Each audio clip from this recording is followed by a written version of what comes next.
بسم اللہ الرحمن الرحیم۔ سورہ توبہ پڑھ رہے ہیں 102 آیہ مبارکہ سے پڑھیں گے۔ 11واں پارہ ہے اور سورہ توبہ کا 13واں رکوع۔ اعوذ باللہ من الشیطان الرجیم، بسم اللہ الرحمن الرحیم۔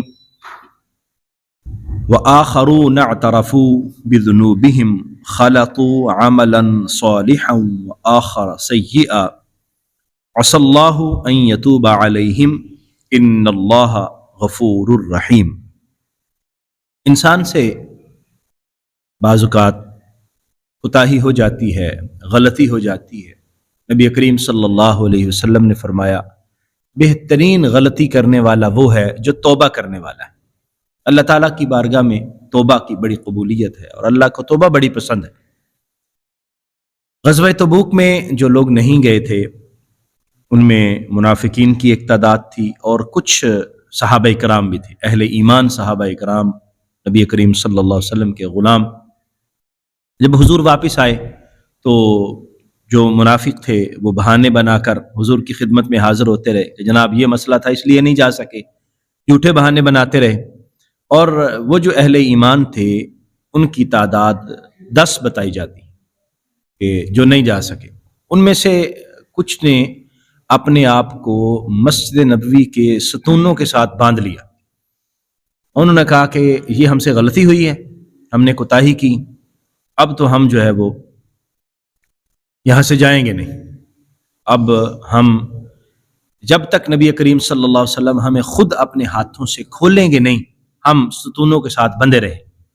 انہوں نے اپنی غلطی کا اعتراف کیا تو نبی کریم صلی اللہ علیہ وسلم تشریف لائے۔ آپ نے فرمایا ان کو کیا ہوا ہے؟ انہوں نے عرض کی کہ حضور یہ مسئلہ ہے، اس لیے انہوں نے اپنے آپ کو ستونوں سے باندھ لیا۔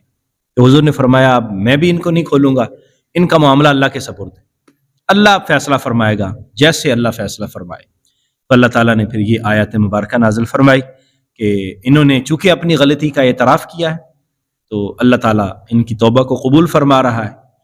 اور پھر جب ان کو کھولا گیا تو وہ اپنے مال حضور کی خدمت میں لے آئے، کہنے لگے کہ حضور یہ مال ہمارا اصل میں فتنہ تھا، اس کی وجہ سے ہم نہیں جا سکے، یہ لیجئے اور اللہ کی راہ میں تقسیم کر دیجئے، ہمارے پاس کچھ بھی نہیں رہے گا تاکہ یہ نہ مال ہو اور نہ کل کو کوئی سب مسئلہ کھڑا ہو۔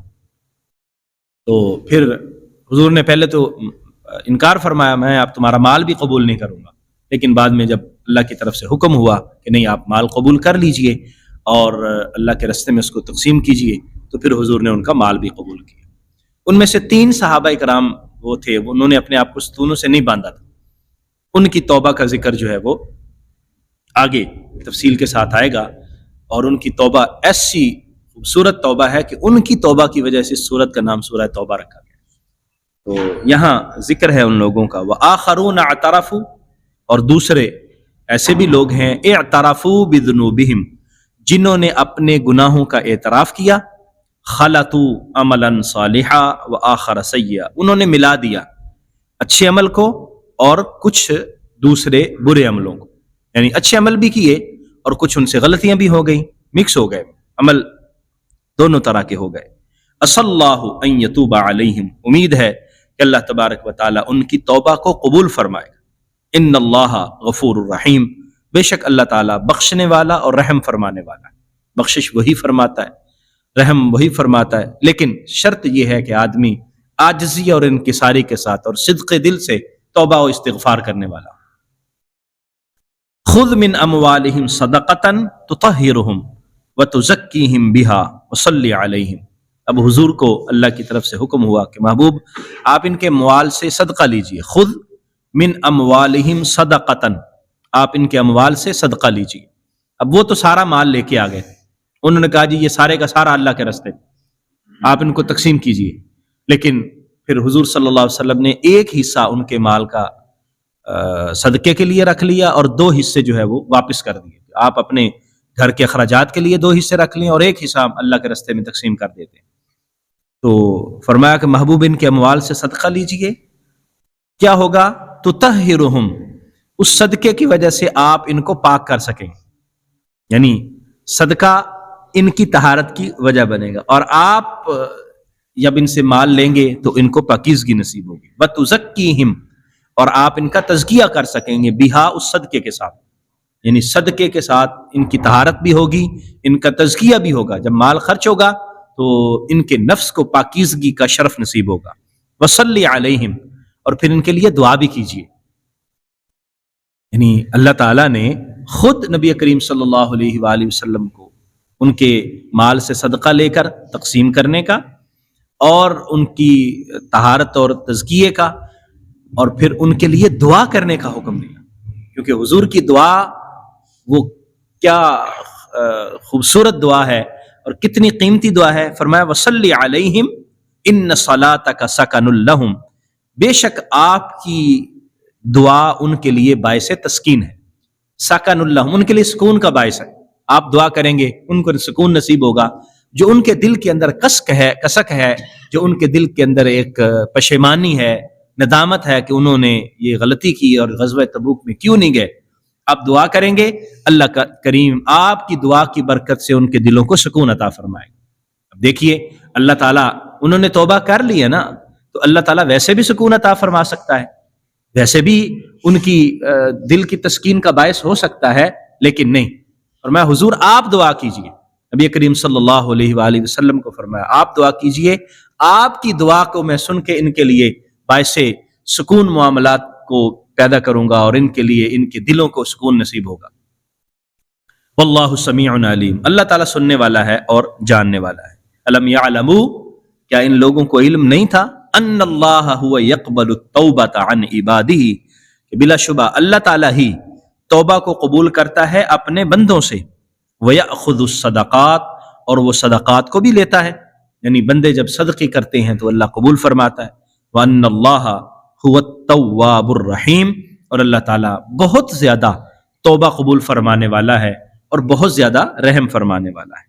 وَقُلِ اعْمَلُوا، اور اب آپ ان کو یہ بھی فرما دیجئے کہ اب عمل کریں. جو پہلے ہو گیا اللہ معاف فرمائے گا، لیکن اب آپ نے نیک عمل کرنے ہیں، اب آپ نے اللہ کی رضا پر عمل کرنا ہے، اور کوئی بھی اللہ کی خوشنودی کے علاوہ عمل نہیں کرنا، اللہ کی نافرمانی والا. فَسَيَرَ اللَّهُ عَمَلَكُمْ، آپ انہیں فرمائیے عمل کرو، اللہ کریم تمہارے عمل کو دیکھے گا. وَرَسُولُهُ، اور رسول علیہ السلام بھی دیکھیں گے.